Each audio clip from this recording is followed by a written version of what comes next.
বন্ধু পুরনো ফোনের ব্যাটারি ভালো রাখতে চান তাহলে অবশ্যই আমার এই ভিডিওর সঙ্গে থাকুন। ভিডিও ভালো লাগলে লাইক করে চ্যানেলটিকে সাবস্ক্রাইব করে দিন। বন্ধু বেশিরভাগ ক্ষেত্রে ভুল চার্জিং এর ফলে ক্ষতিগ্রস্ত হয় আপনার স্মার্টফোন, ফুলে যায় ব্যাটারি বা ওভার চার্জিং এর ফলে ফোন হিট হতে শুরু করে। তবে স্মার্টফোন ব্যবহারকারীর সংখ্যা দিন দিন বেড়েই চলেছে। পরিবারে যিনি একসময় কিপ্যাড ফোন ব্যবহার করতো তিনি আজ স্মার্টফোনে আসক্ত। তবে ফোন চার্জিং এর সঠিক নিয়ম খুব কম সংখ্যক মানুষ জানে। ভিডিওর সঙ্গে থেকে আমি বলে দিচ্ছি কিভাবে তোমরা সঠিক নিয়মে ফোন চার্জ করবে। বন্ধু চার্জিং এর একটা নিয়ম আছে 80-20 নিয়ম। এই নিয়ম মেনে চললে আপনার ফোন এবং ব্যাটারি দুটোই ভালো থাকবে। আগামী দিনে ব্যাটারি এবং চার্জিং সংক্রান্ত কোনো সমস্যাই হবে না। অনেকেই আছেন যারা যে কোনো সময় ফোন চার্জে বসিয়ে দেন আর ভুলভাবে ফোন চার্জ করার ফলে ব্যাটারি প্রভাবিত হয়। তাই ফোন চার্জে বসানোর সময় কিছু বিষয় খেয়াল রাখা উচিত যাতে ব্যাটারি না নষ্ট হয়ে যায়। বহু ব্যবহারকারী ফোন চার্জে রেখে 100% চার্জ হওয়া পর্যন্ত অপেক্ষা করেন।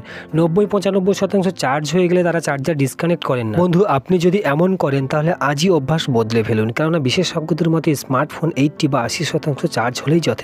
তাহলে ভালো ব্যাটারি লাইফ দিতে পারে ওই ফোন। বন্ধু আপনার ফোন যদি 80 বা 90% চার্জ হয়ে থাকে তাহলে অবশ্যই চার্জার খুলে নেওয়া উচিত। ঠিক একইভাবে ফোন চার্জিং এ বসানোর সময় ব্যবহারকারীরা একই ভুল করে। যতক্ষণ না স্মার্টফোনের ব্যাটারি একদম শেষ হচ্ছে ততক্ষণ অবধি তারা চার্জে বসান না। ব্যাটারি কখনোই 0 বা 0% নিয়ে যাওয়া উচিত নয়। ফোনের ব্যাটারি 20% বা তার নিচে নেমে এলে চার্জে বসিয়ে দিন। বন্ধু একটা কথা বারবার বলবো, মোবাইলের ব্যাটারি যদি 20% বা তার কমে আসে তাহলে অবশ্যই চার্জে বসিয়ে দিন। আবার চার্জ 80% হয়ে গেলে চার্জ থেকে খুলে নিন। এই নিয়ম ফলো না করলে আপনার ফোনে ব্যাটারি খুব দ্রুত খারাপ হতে পারে। বন্ধু এইভাবে আপনি যদি চার্জিং এর 80-20 নিয়ম মেনে চলেন তাহলে আপনার নতুন ফোনের ব্যাটারি তো ভালো থাকবেই, পাশাপাশি আপনার ফোন পুরনো হয়ে গেলেও আপনার ফোনের ব্যাটারির স্বাস্থ্য অনেক ভালো থাকবে।